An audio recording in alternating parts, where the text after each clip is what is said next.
No matter how cruel Percy was to her, she always ignored it, choosing instead to coddle him, indulge him and do everything she could for him. One of his friends, Chris Carter, smirked and said mockingly, "Ha!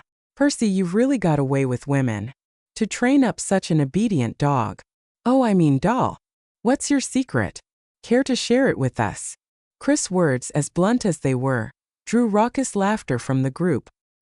He was the same one who earlier claimed that Stellar's life of privilege was sheer luck. Only one of them, Xavier Reed, remained silent, his brows furrowed in disapproval. The roaring laughter thundered in Stellar's ears, but she shut it out completely. When she looked at Percy, the last shred of affection in her eyes disappeared. "This is the last thing I'll do for you. Percy, let's break up." Her voice wasn't loud, but it was firm, resounding with finality.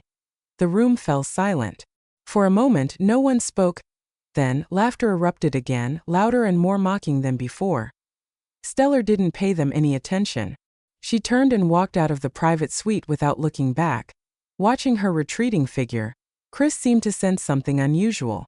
Feeling awkward, he quickly asked, "Percy, she's really gone. Aren't you going to explain things to her?" "What's there to explain?"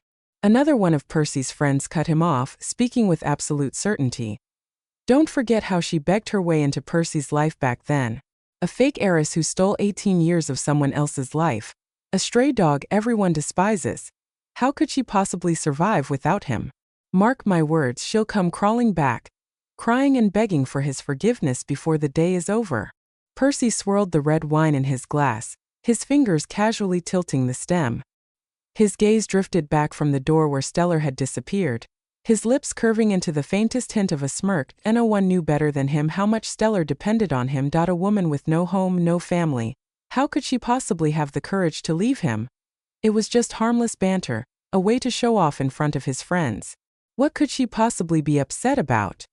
"Don't worry about her. Let's drink." The others laughed and moved on, turning their attention back to their drinks and idle chatter. Meanwhile, outside the club, Stellar hailed a cab and headed straight back to Azure Heights.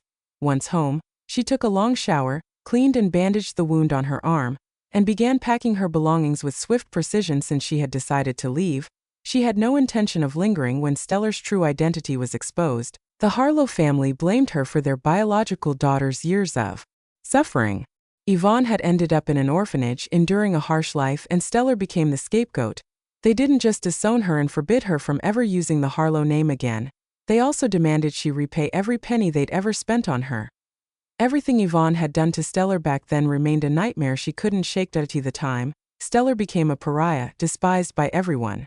Former friends and family turned their backs on her without hesitation. It was Percy who found her on the streets and brought her home. In her darkest moment, when she'd lost all hope, she clung to that man like a lifeline, pouring everything she had into him. But now, the contract she had risked her life to retrieve would be the final repayment of the debt she owed him for saving her back then. From now on, they were even. As she finished packing, Stellar's hand trembled slightly when she came across something buried deep at the bottom of a drawer. A few trophies, shining reminders of her once brilliant past.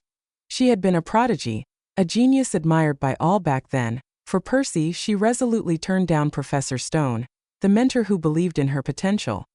He even offered her a full scholarship to continue her studies, promising that her background didn't matter.